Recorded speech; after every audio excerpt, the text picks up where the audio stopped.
Est-ce que tu viens pour les vacances? Moi je n'ai pas changé d'adresse. Salut YouTube, comment ça va? Ça sentirait pas un peu les vacances? Ça sentirait pas un peu la mer, le sable, les histoires d'amour endiablées sur la plage qui se terminent à la fin de l'été? Aujourd'hui, tu l'as compris, on va parler des amours de vacances, les grands, les fameux, les si romantiques amours de vacances. Tu sais, ce mec ou cette meuf que tu rencontres pendant les vacances qui par définition habite exactement à l'extrême opposé de la France par rapport à toi, voire du monde, hein, parce que sinon c'est pas drôle. Quoique cette année, vu le Covid, je pense pas qu'il y a beaucoup de gens qui iront faire le tour du monde pendant l'été, enfin bref. Tu l'as compris, l'amour de vacances, le vrai. Quelles sont les règles d'or pour ne pas avoir trop mal au cœur à la fin de l'été? C'est ce qu'on va voir aujourd'hui, c'est la raison pour laquelle je vous ai demandé à toutes et à tous sur Instagram, comme d'habitude, de venir me raconter quelles sont pour toi les règles d'or de l'amour de vacances, qu'est-ce qu'il faut surtout pas faire, qu'est-ce qu'il faut mieux faire. C'est marrant, vous avez été assez nombreux à répondre pour ce sujet-là. Je sens qu'il y a du dos, alors c'est parti, on va voir tout ça ensemble. Go! Alors on commence avec le conseil de Gertrude qui me dit, c'est simple, court et efficace, hein. Ne pas tomber amoureuse de son demi-frère, haha, hashtag holiday. Oui, parce qu'aujourd'hui j'ai décidé que je mettais hashtag holiday. Alors, commençons par une toute petite définition parce que je pense que la vidéo s'y prête. Un amour de vacances, par définition, c'est un amour qui ne dure que les vacances. Alors ça peut être par choix, parce que bon bah voilà, t'as rien trouvé de mieux à te mettre sous la dent et puis t'avais envie de t'amuser un petit peu, t'avais envie de faire des petits bisous, voire plus si affinité. Donc tu t'es trouvé ce petit mec ou cette petite meuf et tu t'es dit allez ça va faire l'affaire, le temps des 2 semaines ou des 2 mois où je pars en vacances, hop c'est parti. Et puis à la fin de l'été ça se termine, tout le monde est content parce que bon au final c'était pas le love, et puis voilà. Ou alors c'est parce que vous n'avez pas le choix, parce qu'effectivement toi tu habites à Paris et l'autre habite à Marseille, ou l'inverse, ou ça fonctionne aussi avec Strasbourg et Toulouse, hein, voilà c'est suffisamment éloigné pour se dire bah non ça va pas le faire quoi. Donc l'amour de vacances en principe par définition c'est quelqu'un que tu rencontres en vacances. Pas quelqu'un que tu rencontres parce que ta mère ou ton père sort avec son père ou sa mère. Tu vois ce que je veux dire? Donc ton demi-frère, ma chère Gertrude, oui, non, effectivement, c'est une mauvaise idée. D'ailleurs, de toute façon, hein, toutes les histoires que j'ai tendance à avoir où il est question de ah, je suis tombée love du fils ou de la fille de mon beau-père, de ma belle-mère, etc. Non, ça c'est mauvais bail. Hein. C'est mauvais bail. C'est très très mauvais bail. Voilà, il faut pas ça. Enfin, j'ai fait des vidéos là-dessus, donc tu peux aller les voir si c'est ton problème. Mais voilà, amour de vacances, c'est par définition amour de vacances et on évite de toucher à la famille parce que le fils ou la fille de ton beau-père ou de ta belle-mère, ça devient la famille.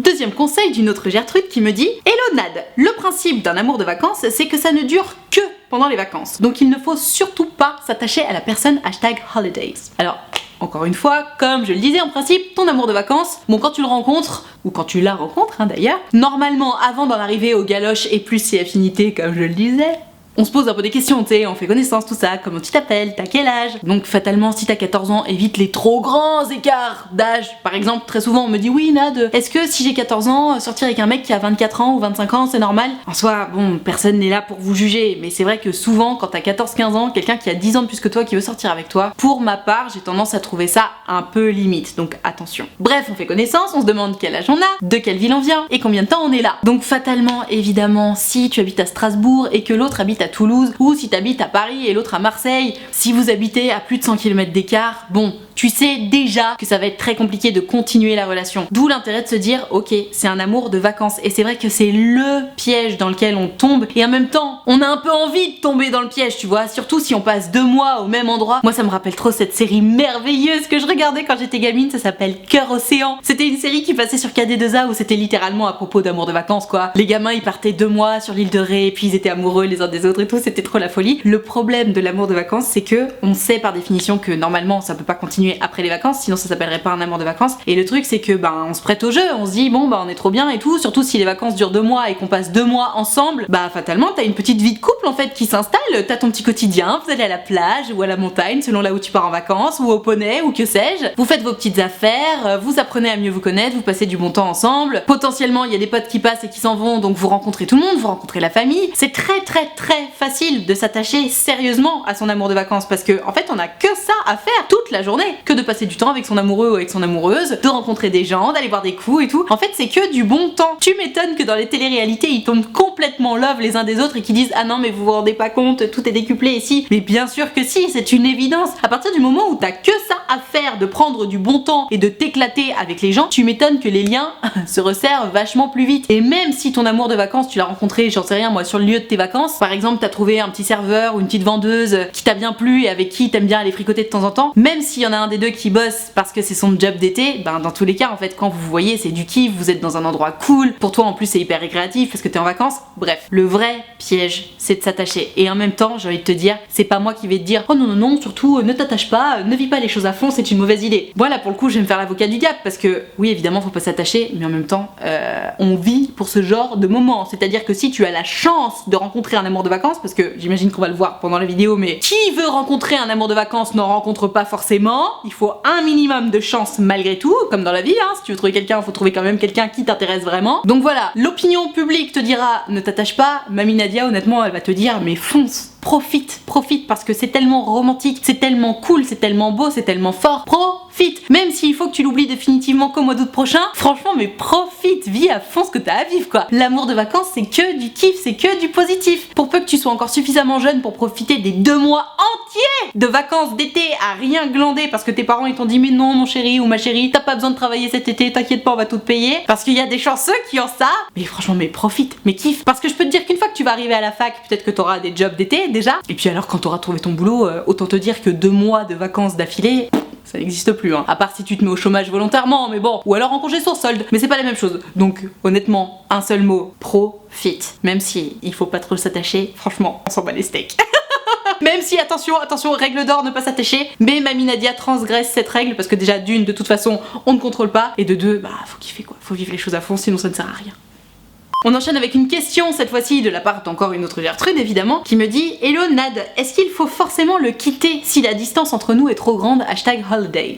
Alors, moi comme tu le sais ma Gertrude, si t'as l'habitude de regarder mes vidéos, j'ai tendance à pas être ultra fan des relations à distance. Déjà parce que pour l'avoir vécu, je sais à quel point c'est frustrant, et pour ma part, ma définition du couple c'est quand même plus sur une base de quotidien. C'est-à-dire que pour moi, si t'es avec quelqu'un, bah en principe on essaie de se voir, pas forcément tous les jours, parce que tout le monde n'a pas besoin de voir son amoureux ou son amoureuse tous les jours, mais on essaie de se voir quand même plusieurs fois par semaine, de passer un certain nombre de nuits ensemble, de partager des choses ensemble physiquement. Alors en soi évidemment la distance ne t'empêche pas de partager des choses avec ton amoureux ou avec ton amoureuse, mais c'est vrai que c'est plus difficile d'aller faire une sortie, c'est plus difficile d'aller boire des coups avec des potes si t'es à distance que si vous êtes tous les deux dans la même ville. Donc faut-il nécessairement le quitter si la distance est trop grande? En soi non, t'es pas obligé de dire bon bah allez c'est fini, les vacances sont terminées, on se quitte tu vois, mais de facto c'est ce qui risque d'arriver. Encore une fois, si t'habites à Strasbourg et que lui il habite à Toulouse ma belle, qu'est-ce que tu veux faire? Oui ok, vous pouvez très bien vous dire ah on reste ensemble, on s'aime. Oui, vous pouvez très bien aux prochaines vacances vous faire chier à traverser la France et vous ruiner au passage pour vous voir et passer du temps ensemble. Oui, et vous pouvez tout à fait faire durer cette situation jusqu'aux prochaines vacances d'été où vous allez encore passer un merveilleux été. Mais en principe, selon l'âge que t'as, j'en sais rien moi, si t'as 14 ans par exemple, est-ce que tu penses vraiment que tu vas réussir à tenir au moins 4 ans comme ça avant d'aller faire tes études dans sa ville ou lui dans la tienne? Compliqué, donc si tu veux, il y a pas de règle hein, ma Gertrude, évidemment que t'es pas obligé de le quitter, mais bon, il y a un moment où il faut un petit peu ouvrir les yeux et se rendre compte de ce qui est possible et ce qui est pas possible. Si vous êtes à 100 km d'écart et qu'il y a même pas 1 heure de train, en soi c'est possible parce qu'on peut se voir le week-end et tout, donc t'es pas obligé de te séparer, mais Strasbourg-Toulouse, je pense qu'à un moment faut regarder la réalité en face, et ça sert à rien je pense de se dire si on va rester ensemble si on sait que c'est voué à l'échec, parce que j'ai peur qu'en fait ça ternisse la beauté de la relation. Tu sais, tu viens de passer 2 mois trop cool avec quelqu'un, et parce que t'as envie de faire perdurer ça, ce que je peux tout à fait comprendre, hein, tu dis non on va rester ensemble, mais en fait c'est de la frustration parce qu'après on se voit plus, on partage plus les mêmes choses, on n'a plus le quotidien ensemble alors qu'on a bâti notre relation sur une base de quotidien. Donc tu passes du quotidien à se voir, à se faire des bisous, à dormir ensemble tout le temps, à seulement des appels, des textos et des visios. Compliqué. Puis alors si t'as de la jalousie etc, je te raconte même pas. Donc pour répondre à ta question ma Gertrude, non on n'est pas obligé de se quitter, mais selon les circonstances, peut-être que de temps en temps c'est quand même plus malin de voir la réalité en face et de se dire bon bah c'était cool, on a bien profité, et puis peut-être qu'on se reverra, peut-être qu'on se recroisera. Mais s'accrocher alors qu'on sait que c'est voué à l'échec, je pense que ça peut être destructeur. À toi de voir. Ouh là là là là, on a une histoire de Gertrude là qui déjà aimerait savoir comment pécho un amour de vacances, donc très bien, ça se prête parfaitement à la vidéo. Et en plus elle a une histoire de poil qui est assez intéressante, dont manifestement on parle pas assez puisque des gens se foutent de sa gueule. Je te lis son histoire. Hello Nad, cet été avec quelques copines, on va aller super souvent à l'étang à côté de chez nous et on voudrait bien pécho, mais on ne sait pas faire. J'adore. Est-ce que tu peux nous aider, stop, #holidays. Et donc là elle me renvoie un autre message. Et aussi je ne m'épile plus, et la dernière fois que j'y suis allée, un groupe de collégiens s'est foutu de ma gueule à cause de ça. Oh là là, mais âge mental 0 quoi. Oh, C'est quoi cette histoire? Tu te fous de ma gueule parce que j'ai des poils? T'en as pas toi, connard? Putain mais les gens sont fous hein. Je les ai rembarrés mais j'ai peur que les gens qu'on va aller aborder refassent la même chose que #holidays. Entre parenthèses, nous sommes au lycée. Ok ma Gertrude, alors on va voir ton histoire en 2 points. Pour l'histoire des poils déjà, commençons par ça. Ma Gertrude, on est tellement dans l'ère où tout le monde, toutes les femmes sont dans un mouvement appelé le féminisme, il y a même des hommes qui sont dans le mouvement des féministes, pour essayer d'arriver à une base d'égalité. Donc si tu veux, demain si un mec se fout de ta gueule par rapport à tes poils, 2 options, soit lui aussi il a des poils, auquel cas tu peux lui répondre je vois pas pourquoi tu rigoles, il me semble que toi aussi t'as des poils, ça te dérange? Soit le mec n'a pas de poils, auquel cas tu peux lui répondre bah alors t'es jaloux, j'ai plus de poils que toi, t'as le seum. Et voilà, parce que chez les mecs tu sais avoir des poils c'est soi-disant virilité je sais pas quoi. Donc dans tous les cas t'as quelque chose à lui répondre pour lui faire fermer sa gueule. Donc si c'est un mec qui se fout de ta gueule,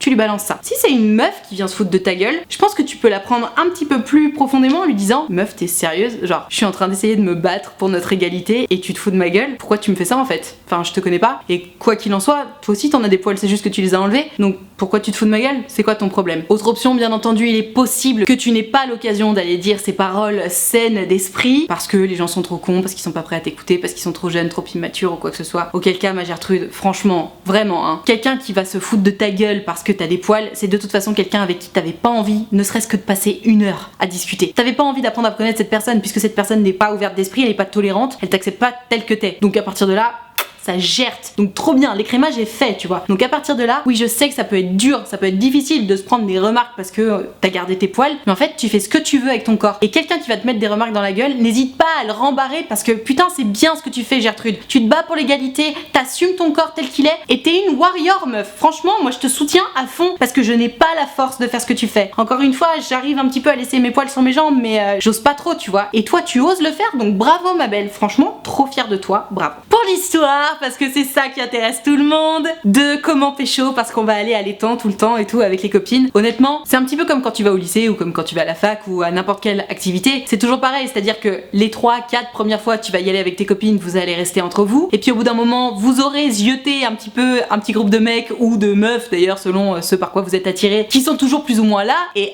à partir de ce moment-là, vous allez pouvoir commencer à vous faire des eye contact. Et puis au fur et à mesure, j'en sais rien moi, allez les voir en disant excusez-moi, je suis désolée, on a complètement oublié notre crème solaire, est-ce que vous pourriez nous en passer parce qu'on est en train de cramer? Pour moi, c'est toujours la même chose, c'est-à-dire que à partir du moment où il y a des gens avec qui t'aimerais bien aller converser, il faut trouver une excuse. Et c'est là que les gens qui fument des clopes ont toujours cette merveilleuse excuse. Attention, c'est pas une raison pour se mettre à fumer, hein, ce serait littéralement débile, mais les gens qui fument des clopes, c'est toujours pareil. Excusez-moi, vous avez du feu? Et bam, bam, oui, j'ai du feu, tiens, voilà.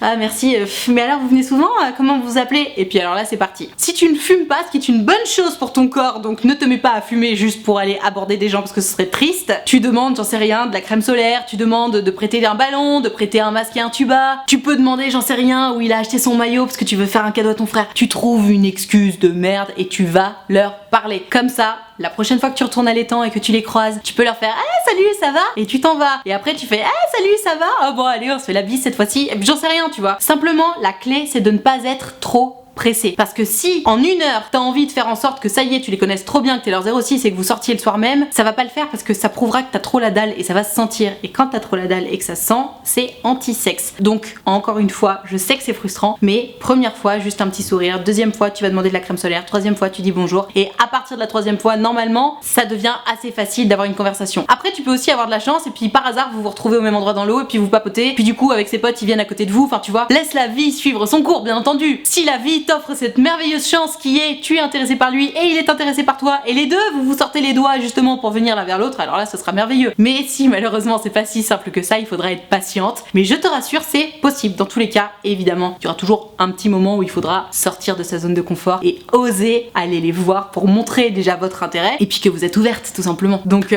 courage les filles, mais quand vous êtes à plusieurs c'est facile et puis en plus vous faites des petits cap ou pas cap, ça passera crème, vous inquiétez pas, je sais que vous pouvez le faire, courage. Une sage réflexion d'une autre Gertrude que j'aime beaucoup. Elle me raconte coucou Nad, c'est Gertrude. Yo Gertrude, j'espère que tu vas bien. Et bah écoute ça va, très bien, merci beaucoup. Pour un amour de vacances, la règle principale à mes yeux, c'est évidemment de rester naturel parce que dans tous les cas, il y a peu de chances de recroiser ces personnes. Alors allez vers eux et détendez-vous. Je suis trop d'accord. C'est peut-être bête comme ça, mais je vous jure que ça aide vraiment. Gros bisous, j'espère en aider quelques-uns. Je t'adore et tes vidéos me sauvent souvent, haha.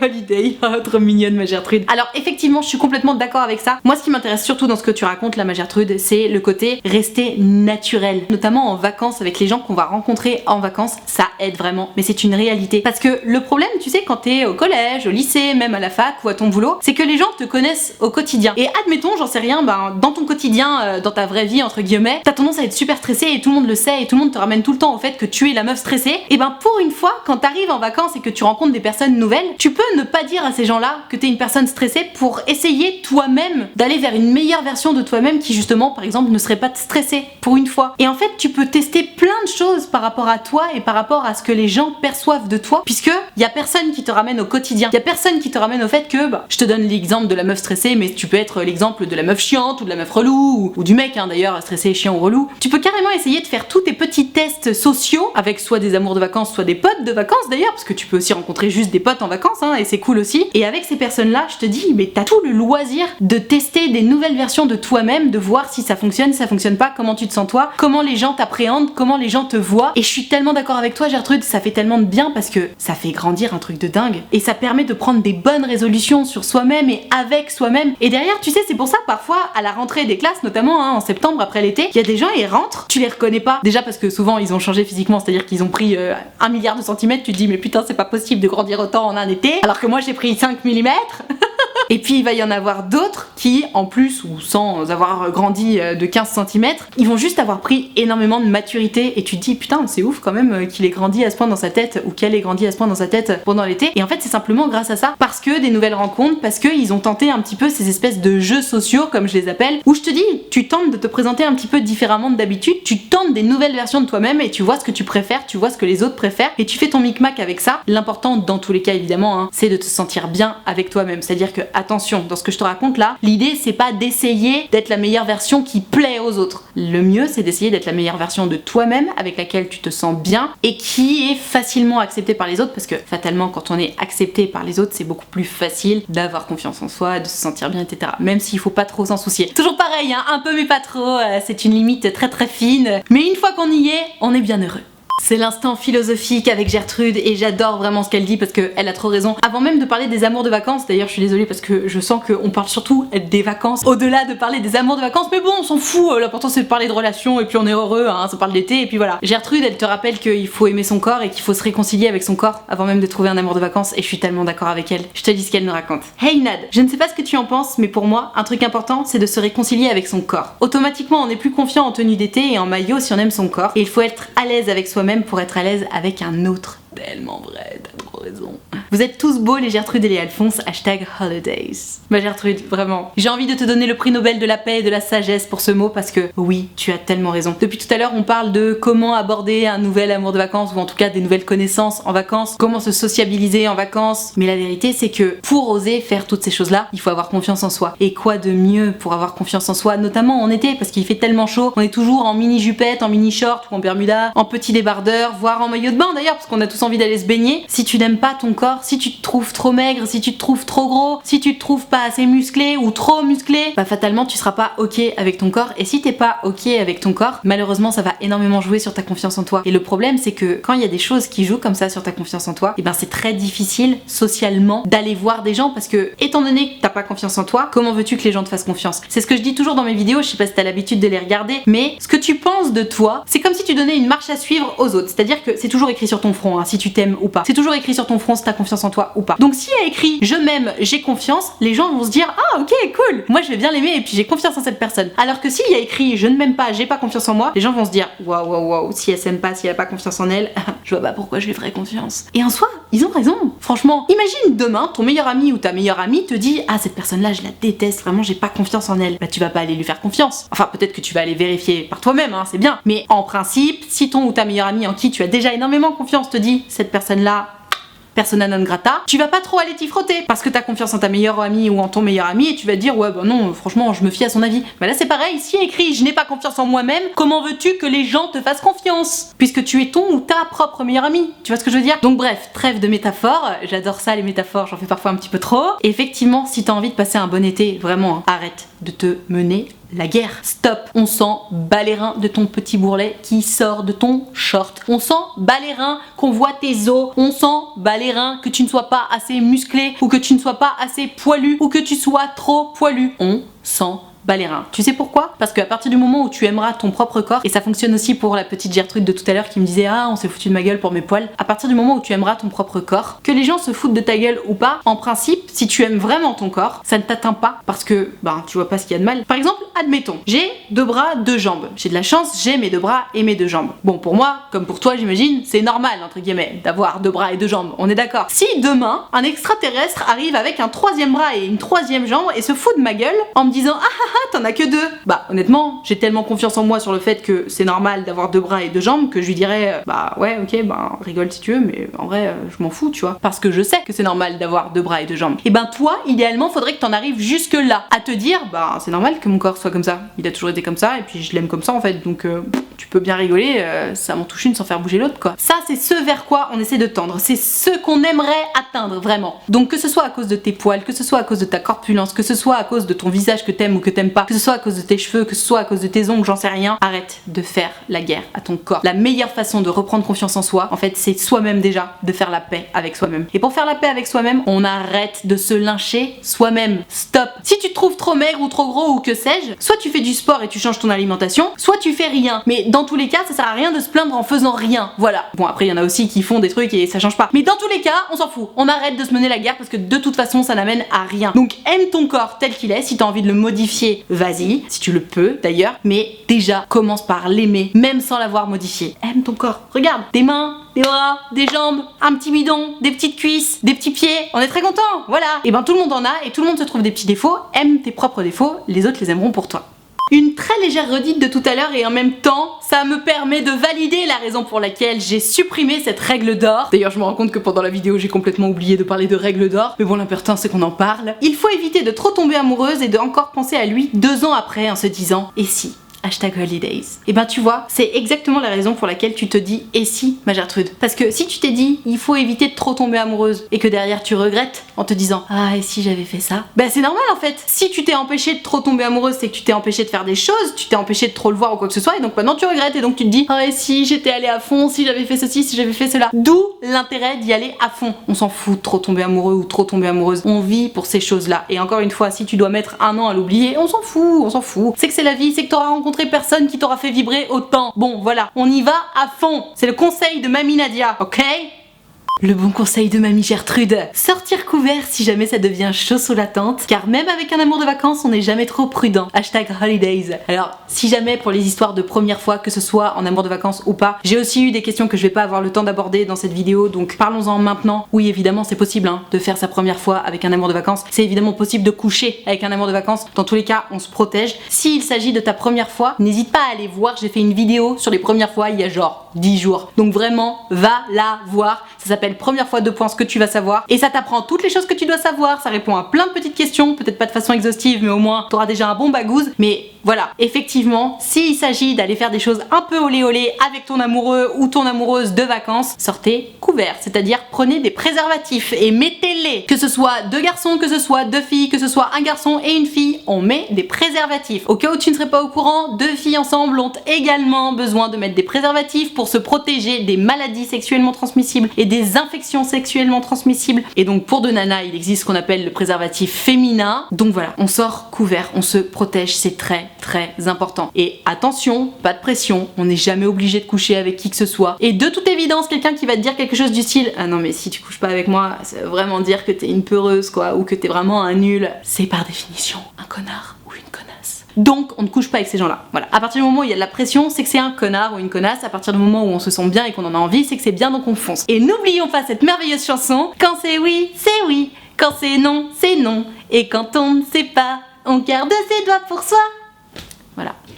Allez, on termine avec un message de Gertrude avec qui je suis plus ou moins d'accord, tu vas comprendre. Elle dit qu'il faut pas trop chercher. Oui non mais attends, quand t'as la dalle, donc forcément tu cherches. On va en parler. Salut Nat, j'espère que tu vas bien. Et ça va très bien, merci. Je ne sais pas si tu prendras ce message ou même s'il sera utile à certains et certaines, mais dans ma version des faits, le plus beau dans un amour de vacances, c'est qu'il n'arrive non pas parce qu'on le cherche, mais juste parce que l'été, un certain désir apparaît et tout le monde se sent généralement bien. Je pense que chercher un amour de vacances gâcherait un peu la magie. Oui non mais attends, à un moment faut chercher un minimum aussi, sinon tu trouves pas, tu tu vois.